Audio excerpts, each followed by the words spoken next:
Comtoise Radio, l'actu dans les Vosges saunoises, Jean-Pierre Poinceau. Bonjour, l'histoire du sapeur Camembert, l'hôtel de ville, le lac de Lafont, la découverte du centre-ville de Lure évolue. Vous le découvrez, smartphone à la main pour une balade inédite. Sophie Romary Grosjean, vice-présidente de la communauté de communes du Pays de Lure en charge du tourisme. On emmène le patrimoine à portée de main maintenant grâce à une application qui s'appelle Oui Visite. C'est une façon de moderniser aussi l'accès à la culture. C'est une grande nouveauté cette année, cette saison. Donc il y a 2 parcours interactifs qui ont été créés, étoffés grâce à des interlocuteurs et des intervenants. Donc c'est une façon moderne, ludique, de livrer tous les secrets de notre patrimoine et puis de s'approprier à nouveau toutes les belles choses que nous pouvons proposer sous le Pays de Lure, mais d'une autre façon. À partir d'aujourd'hui, 1er juillet, plusieurs changements entrent en vigueur. Les jeunes parents peuvent bénéficier d'un nouveau congé de naissance d'1 ou 2 mois en complément des congés déjà existants. Le prix repère du gaz augmente de plus de 7% avec une légère hausse sur les factures des foyers concernés. Et les particuliers employeurs devront aussi payer davantage pour l'aide à domicile des personnes âgées de 70 à 79 ans, puisque l'exonération passe désormais à partir de 80 ans. Et puis les tournées des camions poubelles sont modifiées dans le Pays de Lure. Elles commenceront à 21h, la veille du jour habituel de ramassage. Ça ira jusqu'à fin août. Par exemple, la collecte prévue le lundi se fera le dimanche soir. Les bacs doivent être sortis la veille avant 18h pour garantir le bon déroulement du service.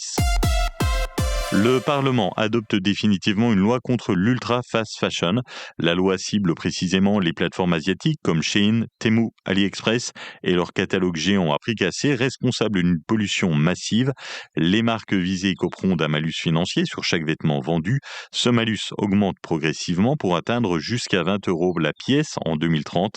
L'argent récolté servira à financer la collecte et le recyclage des textiles. Autre mesure forte, la publicité est interdite pour ces enseignes, même via les influenceurs.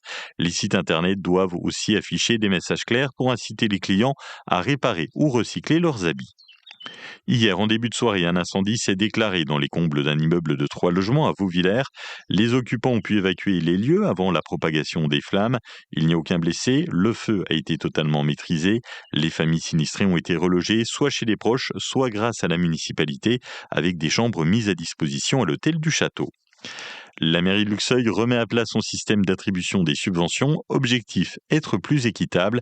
Frédéric Burgard, maire de la commune. De manière à ce qu'il soit plus lisible, plus clair pour les associations et qu'on affiche très clairement les objectifs qui doivent être remplis pour pouvoir avoir un maximum de subventions et être épaulé par la municipalité. C'est déjà le cas aujourd'hui, mais ce nouveau mode se veut plus équitable, plus clair et plus transparent. Parmi les nouveautés, c'est grâce à notre dispositif qui est superviseur Ivilo, on arrive désormais à collecter l'ensemble des moyens humains, matériels qu'on met à disposition des associations, en plus des moyens financiers. Et on peut donc valoriser intégralement ce soutien qui est quand même aussi important.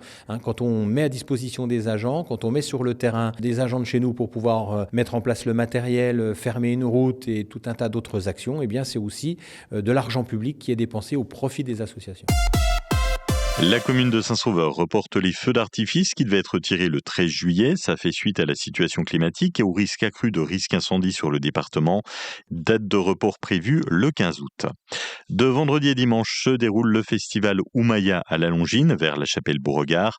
Un événement autour de la nature et du bien-être. Catherine Saint-Vanne de l'association Les Ardences. On va proposer différents ateliers, différentes activités, des films, de la danse, de la percussion, du chant. Il y a des ateliers yoga, yoga du rire, yoga. Il y a des ateliers autour des abeilles parce qu'on a un exposant qui vient parler des abeilles faire une conférence. Et il y aura un petit atelier aussi en lien avec les abeilles. Coup d'envoi du festival ce vendredi en fin d'après-midi. La météo avec la communauté de communes de Haute-Comté.